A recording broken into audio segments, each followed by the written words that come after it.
दोस्तों, last week मैं महाराष्ट्र था और यहाँ पर मैंने देखा कि छत्रपति शिवाजी महाराज के लिए लोगों के दिलों में काफ़ी रिस्पेक्ट है। ये देखकर मैंने छत्रपति शिवाजी महाराज के बारे में लोगों से पूछा, पढ़ा और उनके बारे में काफ़ी कुछ जाना। ये इनके बारे में काफ़ी ये बातें जानकर मुझे खुद प्राउड फील हो रहा है कि मैं ऐसी लैंड से बिलोंग करता हूँ जहाँ पे छत्रपति शिवाजी महाराज जैसे योद्धा ने जन्म लिया था।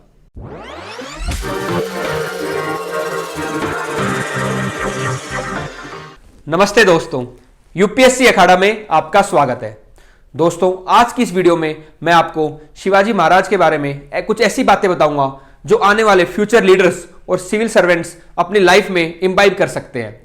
अगर बात करें एग्जाम पॉइंट ऑफ व्यू से तो ये बातें आपको हिस्ट्री में, एथिक्स में और पर्सनैलिटी टेस्ट में हेल्प करेंगी। दोस्तों, अगर शिवाजी महाराज के बारे में बात करें तो it was not only his military achievements that made him great but he was also able administrator, यानी कि ताकतवर होने के साथ साथ उनका जो प्लानिंग का पार्ट था, स्ट्रेटेजी का पार्ट था, वो भी काफ़ी स्ट्रॉन्ग था। शिवाजी महाराज की टीचिंग्स, फिलोसफी और आइडियोलॉजीज की अगर बात करें हम तो उसमें सबसे पहले आती है स्वराज। शिवाजी महाराज मानते थे कि हमें किसी का गुलाम नहीं रहना चाहिए, इसीलिए उन्होंने मराठास को तैयार किया कि जो मुगलों की गुलामी थी उस टाइम वो उसको हटा सकें।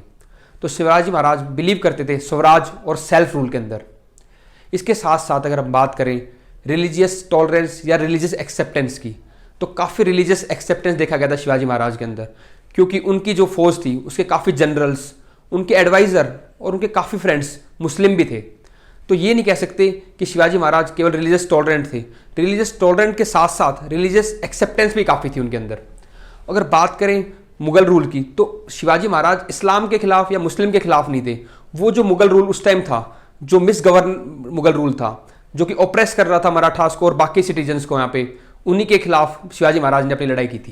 इसके बाद अगर बात करें वारफेयर टेक्निक्स की तो Shivaji Maharaj pioneered the technique of guerrilla warfare. इसके अंदर उनकी काफ़ी कई बार छोटी छोटी आर्मीज या कम लोगों के साथ भी उन्होंने काफ़ी बड़ी बड़ी आर्मीज को डिफीट किया है। शिवाजी महाराज की अगर बात करें तो उनके लिए जीतना जरूरी था, ना कि बैटल फाइट करना। काफ़ी बार देखा गया है उन्होंने बिना लड़ाई करे ही वॉर को ख़त्म कर दिया, ठीक है, और एनिमीज के साथ भी अलाइंस किया है। ये बात क्या सिखाता है हमें कि हमें ये दिखाता है कि जरूरी नहीं है हमें लड़ाई करनी है। अगर सामने वाले से हमारी बात अगर बात करके या अलाइंस के थ्रू भी सॉर्ट आउट हो रही है तो हमें उस बात को मान लेना चाहिए। शिवाजी महाराज की कोशिश ये रहती थी कि वो अपने एनिमीज के साथ भी एक विन विन सिचुएशन क्रिएट करें ताकि इसमें किसी का नुकसान ना हो। और बात करें शिवाजी महाराज की तो हम उनकी लाइफ में उनकी जीत से भी सीख सकते हैं और उनकी हार से भी। जीत से ऐसे कि शिवाजी महाराज जब भी कोई बैटल जीतते थे या कोई किला जीते थे तो इसके बाद ये नहीं है कि वो बैठ जाते थे, उसके बाद वो नेक्स्ट प्लानिंग करते थे कि उसके बाद क्या करना है और कैसे आगे हमें प्रोसीड करना है। तो हम भी उनकी लाइफ से ये सीख सकते हैं कि हम कोई एक विक्ट्री जीत ली हमने या हमने कोई सक्सेस अचीव की तो हम ये नहीं उसके बाद बैठ जाए, हमें नेक्स्ट प्लानिंग करनी है, नेक्स्ट एंडेवर में हमें कैसे एक्सीलेंस अचीव करनी है। और बात करें अगर हार की तो जब मुगल आर्मी से शिवाजी महाराज की आर्मी हारी थी तो उन्हें 23 फोर्ट्स मुगल आर्मी को देने पड़े थे। तो उसके बाद भी शिवाजी महाराज ये नहीं है कि हार गए और वो कुछ नहीं किया, बल्कि उन्होंने बाउंस बैक किया और आने वाले कुछ सालों में 360 फोर्ट्स पे फतेह हासिल की। तो ये हमें सिखाता है कि हार के समय हमें बाउंस बैक करना है और वापस अपने जो भी डिफिकल्टीज हैं उनसे फाइट करके नए नए एंडिवर्स में सक्सेस अचीव करनी है। और जो बात हम शिवाजी महाराज की ज़िंदगी से सीख सकते हैं वो है respect for women. Medieval time में जब देखा गया कि काफ़ी रूलर्स जब किसी एरिया को एक्वायर करते थे या वहाँ पे फतेह हासिल करते थे तो जो वहाँ की वुमेन है उनको स्लेव्स की तरह ट्रीट करते थे, जबकि Shivaji Maharaj treated women as their mothers and sister and let them free, let them go rather than treating them as a slave। उसके साथ साथ जो वनरेबल सेक्शन है उनके लिए भी शिवाजी महाराज ने काफ़ी कुछ किया है, जहाँ की देखा गया है कि राजा जो भी वेल्थ होती है उसके पास उससे अपनी एक लेविस लाइफ जीता है। उसके कॉन्ट्रेरी शिवाजी महाराज उस वेल्थ को अपनी लेविस लाइफ में यूज़ ना करके बल्कि जो भी गरीब लोग हैं या जो वनरेबल सेक्शन है उनके लिए यूज़ करते थे कि जो भी पैसा उनके राज्य में है तो वो जो प्रजा है उन्हीं के लिए यूज हो। तो ये भी काफ़ी एक अच्छी क्वालिटी एक एडमिनिस्ट्रेटर और एक लीडर की कि जो भी पैसा आ रहा है, वेल्थ है उनके पास है, वो जो उनकी प्रजा है और जो उनके लोग हैं उनके लिए यूज हो, तो ताकि जो काम हो सारा वो लोक हित में हो। और लास्ट में मैं आपको एक ऐसी बात बताऊंगा जो आप काफ़ी लोगों को नहीं पता होगी।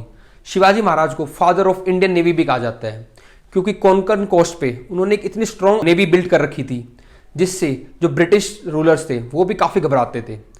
अगर ये जो पॉइंट है ये आपके लिए काफ़ी इंपॉर्टेंट है क्योंकि प्रीलिम्स में आजकल क्या हो रहा है कि एक पर्सनैलिटी स्पेसिफिक क्वेश्चन पूछ लेते हैं। तो उसमें आप अगर शिवाजी महाराज के बारे में कोई क्वेश्चन आता है तो आप बता दोगे कि हाँ भाई, अगर ऑप्शन दे रखे हैं कि गोरिल्ला वारफेयर, हाँ related with Shivaji Maharaj, Swaraj, respect for women, लेकिन काफ़ी बच्चों को ये नहीं पता होगा कि उन्होंने काफ़ी स्ट्रॉन्ग नेवी बिल्ड कर रखी थी। तो ये पॉइंट भी आपको ध्यान होना चाहिए कि he was known as the father of Indian navy. दोस्तों, आई होप कि आपने काफ़ी कुछ जाना इस वीडियो में शिवाजी महाराज के बारे में, और उनकी काफ़ी टीचिंग्स हम अपनी लाइफ में भी इम्बाइब कर सकते हैं ताकि हम एक बेटर ह्यूमन बींग बने।